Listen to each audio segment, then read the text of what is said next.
Let's head in. Let's get some sleep because it's dark and the mobs are going to be coming out and annoying our villagers. And I'm actually going to go around the village at some point and just take a tally because I haven't seen anybody in a while, to be honest. And I'm pretty sure that the mobs haven't got them. Because we've been keeping it. The only time we've been out at night is when we've been away, well away from the village, and so they shouldn't have even been spawning. So let's just have a little look while we're here, just to see if we can find some people. Just check they haven't wandered off, because look, I mean, we've got empty house here.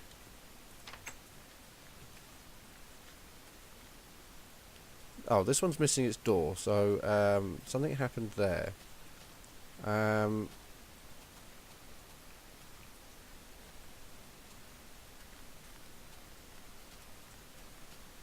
This isn't looking great because is there anybody in the black? There's nobody in the blacksmith. That's also missing a door. My house isn't, but where else have we got houses? We've got a little one up here.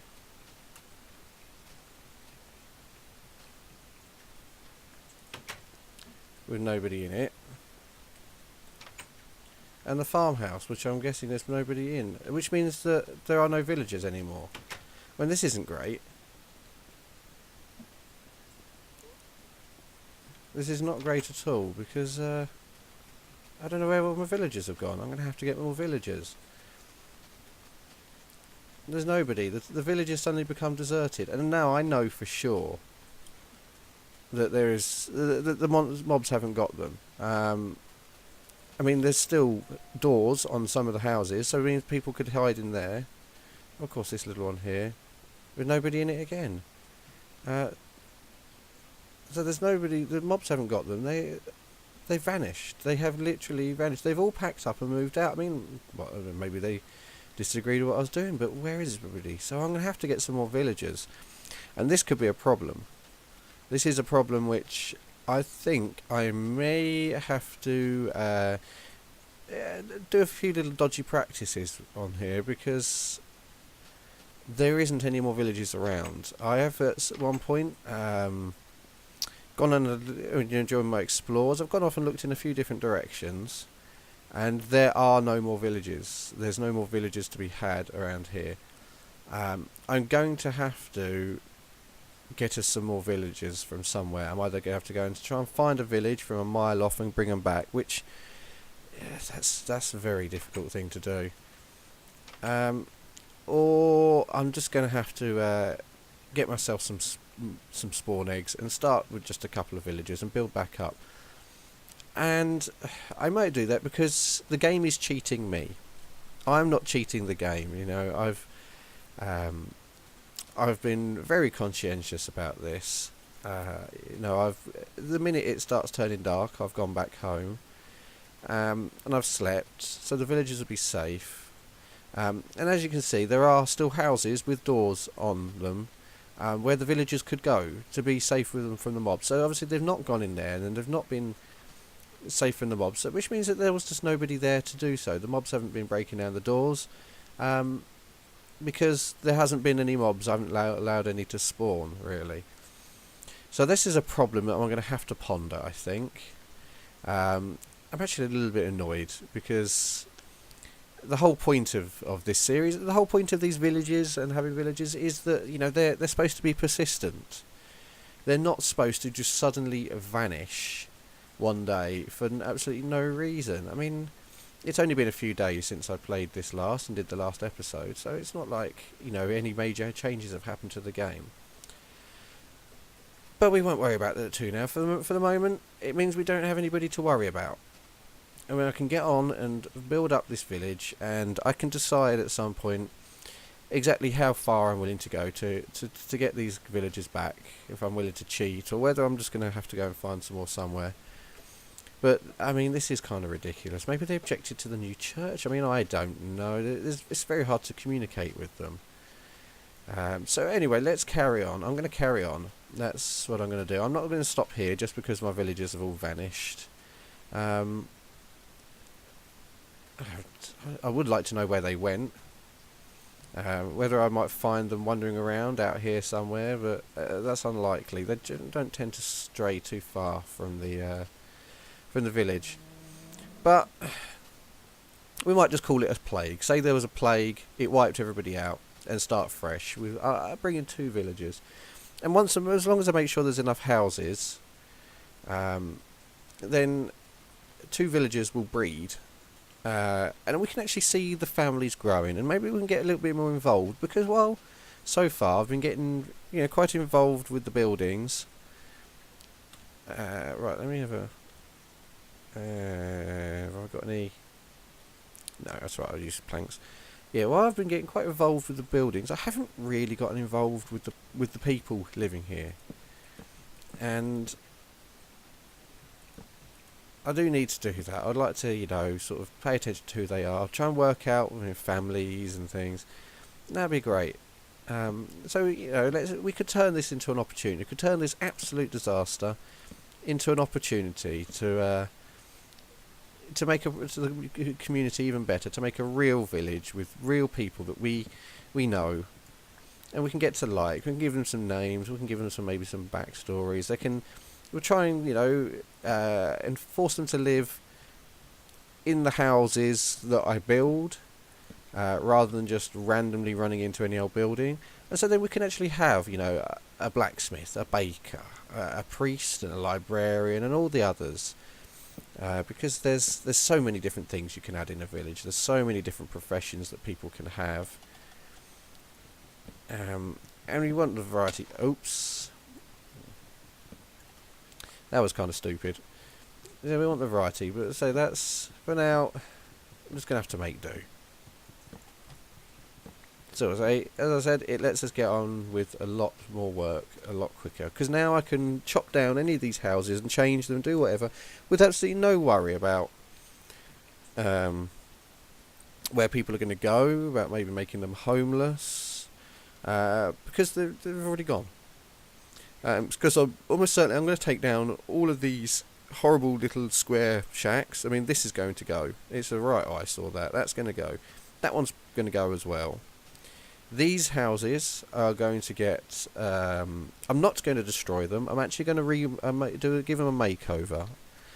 So they're going to get a makeover. We've got all this space here as well. Now this area here, some of it, and down here. I mean, oh, look at all this. There's a lot of space for houses. I think I put a load of houses down here somewhere in this big open area. Maybe 1 or 2 up here. I'm not going to flatten out all the land too much because I want it to stay. Hello. Look, there are 3 ocelots just standing there. That's all good. I might see if I can catch them. I'm going to need a fishing rod for that, of course, but that's for maybe another day, another time. I know they're there. But yes, and we've got more area here. This is down here is where I'm going to put the animal pens. So we're going to have animal pens. We're going to have some houses. I was thinking up along this strip here, from over there to here, I'll put some shops. We're going to need some various different shops. We're going to need, say, a butcher, a baker, not a candlestick maker. That's a bad joke that doesn't need to be told. We can have maybe an alchemist or apothecary, just a sort of a general store, and all the things you'd expect to find in a village. So that's some more plans. I mean, I've got a lot of this written down on the to-do list anyway. I think I might at some point add on to-do list capture some cats, just to make sure the creepers go away. But in the meantime, I need to get what's already started finished. There's another horrible little house here to go, isn't there? So this will give us, getting rid of these horrible little square houses will give us plenty of room to build something better on the spots as well. So I'm going to do a little bit more on this church, and pretty soon we'll be able to call it finished. What I'm going to do is I'm going to do the stairs going up the inside of the tower, put a little bit of decoration round, and then before I finish the episode I'll show you what I've been up to. So I'm going to go and get the resources I need for that from my chests, and I will be back once I'm done. Okay, it's getting dark again, and it's getting about time to finish up this episode. So let me just go through what I've been up to the end here. While I just add in the last few touches, what I'm going to do here is just... Oh, I brought the wrong one. Bugger. Okay, well, I'll take that one, because I want to show you what I'm doing. So I want to just continue the pattern on here, because I'm going to put a doorway here into this room, but I want to put it on the inside. So I want that floor here to stretch through, otherwise it would look wrong. I've got to put another spruce there, because I brought a birch by accident. Anyway, what I've done, I've built some stairs. It's a little bit rickety at the moment, but there's now stairs all the way up to the top into here.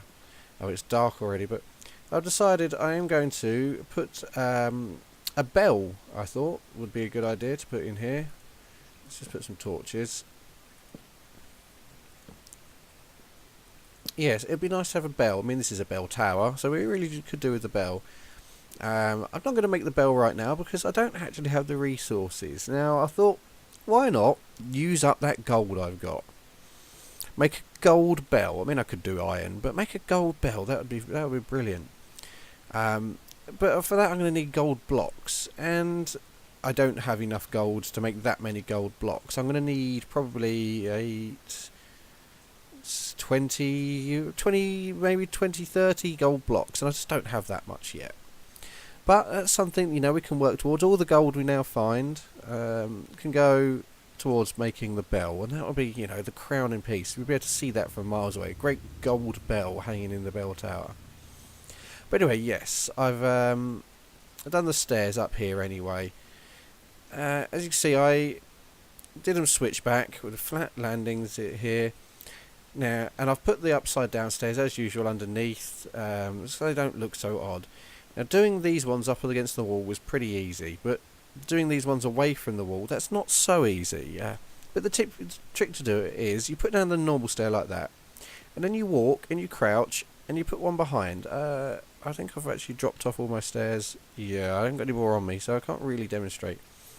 But yeah, you'd do that. You'd put that, and then you'd step back and you'd put the one there, and you can just about get it.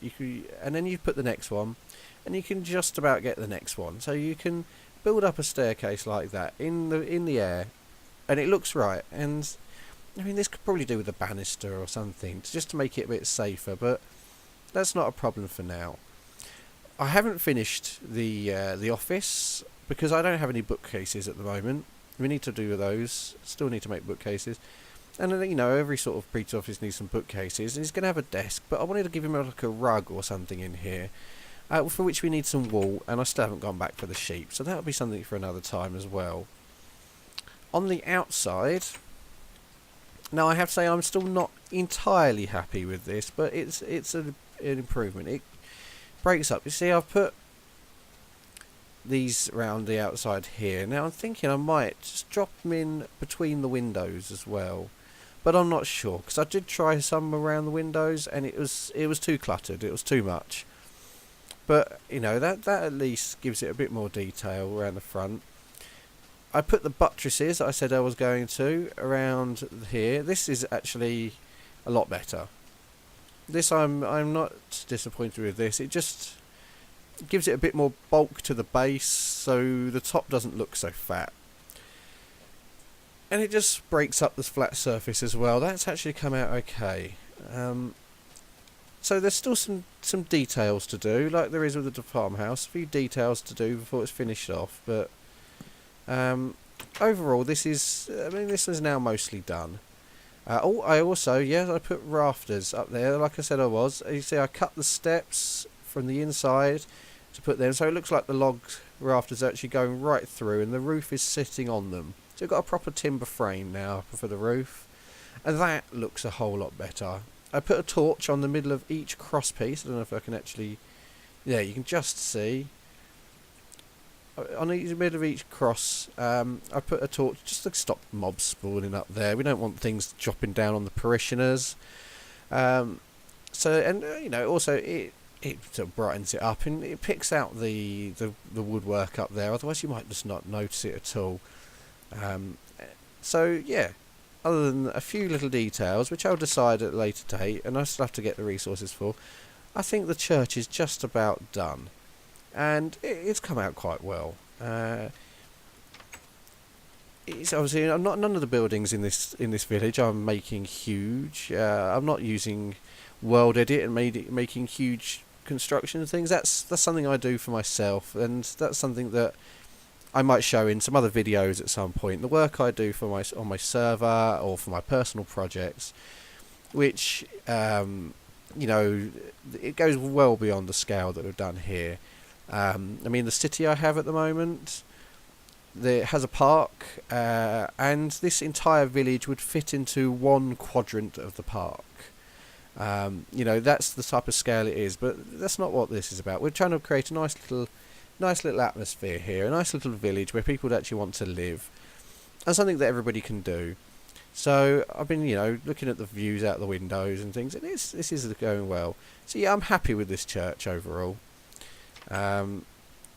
As happy as I am with the farmhouse and with the blacksmith there, and we've got a few buildings done now, and it's starting to come together. But this is the end of this episode. I'm going to head back to my bed. I'm not worrying too much about mobs. As you know, there's no villagers. They've all vanished, and so there's no danger to them. There's no real danger to me either. Because I'm wearing armour, which I will need to replace. But yeah, so between now and next time, I'm definitely going to have to consider hard how I'm going to repopulate the villagers. And I think since the game has cheated me, I don't feel too bad about cheating it a bit. And I think I'll make some mob eggs, but I'll do that on camera, so you can all see that I'm not, I'm not cheating other than that. I'm not really cheating at all. I'll spawn in some mob eggs once I remember the command, which is why, I can do that, which is why I activated the cheats, just in case. I'll spawn in the mob eggs, and I'll place them in a few strategic locations, so you can all see. I'll probably wait until I've done a few more houses, because, oh yes, I did remove... I did remove a couple of those horrible little shacks, because I wanted the wood out of them, and they were an eyesore. There's no need to keep them anymore, because nobody was living in there. So I'll do that next time, or the time after. I'm going to do some more houses, I think, soon. And then we can get some villagers back, because the village feels so empty without them. But, that's all something for another day. And the moon is already going down, so I'm not going to get a whole lot of sleep. But I'm going to call this episode here. So thank you for watching, everybody. And I'll see you next time.